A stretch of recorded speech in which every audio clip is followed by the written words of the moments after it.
আমাকে যদি ভালো চাকরি পেতে হয় বা আমার যোগ্য মতো কাজ পেতে হয় তাহলে আমাকে তৃণমূল করতে হবে। বাংলায় আলাদা করে বাংলায় চাকরির অবস্থা বলার কোনো মানে হয় না। যে এমনিতেই আমি যদি বলি যে চাকরির অবস্থা কী, চাকরির অবস্থা মানে আমার যে বিশ্বাস, আমি চাকরিটাকে অন্যভাবে দেখি। চাকরি মিন্স মানুষ তার কাজ করবে, কে কাকে চাকরি দেবে, কে কাকে কাজ দেবে, এটা নিয়ে একটা প্রশ্নই থাকে। আমার বিশ্বাস যে কাজের কোনো অভাব নেই, কেন কাজ মানে এরকমই কোনো আকাশ থেকে এসে কাজ পড়ে না। আমাদের নিত্য প্রয়োজনীয় জিনিস, আমাদের বেঁচে থাকার রসদ, আমাদের জ্ঞান চর্চার বিষয়, এইগুলোই হচ্ছে আমাদের কাজের মধ্যে পড়ে। সেইগুলো যথেষ্ট আছে, শুধু ডিস্ট্রিবিউশনের প্রয়োজন।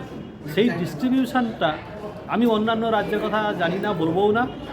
আমি পশ্চিমবঙ্গে দেখেছি যে সেই ডিস্ট্রিবিউশনটা একেবারেই ইমপ্রপার।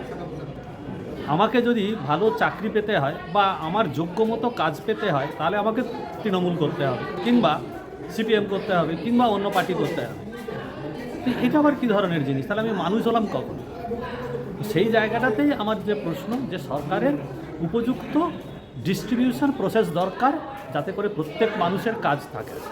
আমার মনে হয় যদি সরকারের দূরদৃষ্টি থাকে তাহলে এখানেই অনেক কাজ আছে, প্রত্যেক মানুষের কাজ আছে, শুধু সুন্দরভাবে ডিস্ট্রিবিউশন প্রয়োজন। সেটার একটা অত্যন্ত সুন্দর অ্যানালিসিস দরকার এবং তার একটা প্ল্যানিং দরকার। সেই প্ল্যানিংটা এই সরকারের কাছে আমি দেখতে পাচ্ছি।